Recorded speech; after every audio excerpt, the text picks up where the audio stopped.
먼저 뇌경색이 왔을 때 뇌 혈관이 어디에 어느 부위에 얼마만큼 막혔느냐, 여기에 대한 정확한 진단이 중요하고요. 그 막힌 곳이 확인이 됐을 경우에 정맥 주사를 통해서 혈전 용해제를 사용을 해서 막힌 부분을 뚫어주는 치료가 필요합니다.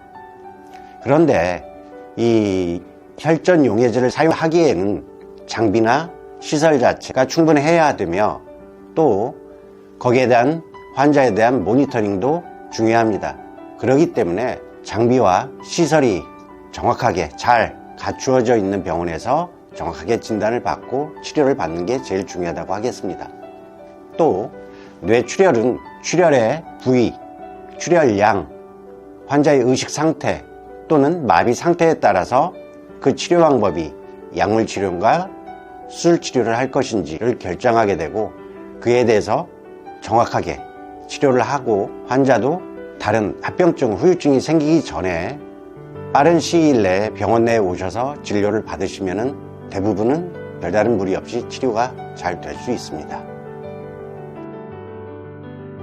조금 전에 말씀드린 그런 이상 증상이 있으면 즉시 병원에 오셔서 진료를 받는 것이 무엇보다도 중요한데, 혹시나 환자분께서 병원에 오기가 귀찮다든지 또는 비용 부담이 된다든지 약을 한번 먹으면 평생 먹어야 되기 때문에 처음부터 아예 먹지 말아야 되겠다, 또는 자녀들을 귀찮게 해야 될 것 같다, 이런 생각 때문에 병원에 오지 않는 분들이 계십니다. 이건 정말 위험한 생각이며 호미로 막을 것을 가래로 막는 그러한 안 좋은 일이 발생할 수 있습니다. 뇌졸중을 유발할 수 있는 요인들은 여러 가지가 있는데요. 대표적인 것으로 고혈압, 당뇨, 심장병, 음주, 흡연, 비만 또는 가족력, 이렇게 있습니다.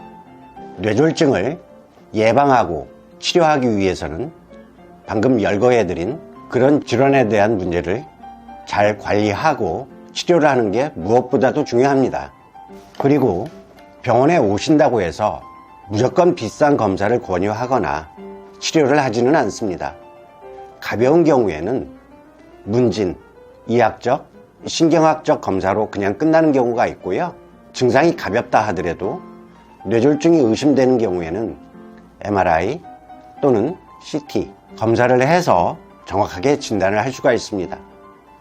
최근에는 CT, MRI 모두 보험 적용이 되며 그로 인해서 비용 부담이 훨씬 적기 때문에 안심하고 검사, 치료를 받으실 수 있습니다.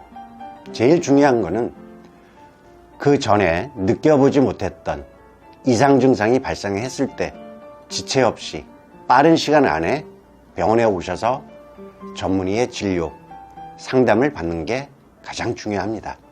뇌졸중은 초기에 정확한 진단과 그에 따른 적절한 치료가 가장 중요한 질환입니다. 옛날과 같지 않고 지금은 그 치료 시스템이 잘 되어 있기 때문에 팀으로 전문의가 같이 협진하고 같이 의논해서 환자에 대한 맞춤 치료를 할 수 있는 병원, 그곳으로 오시는 게 가장 중요합니다. 이상 영등포병원 뇌관센터 정지현이었습니다.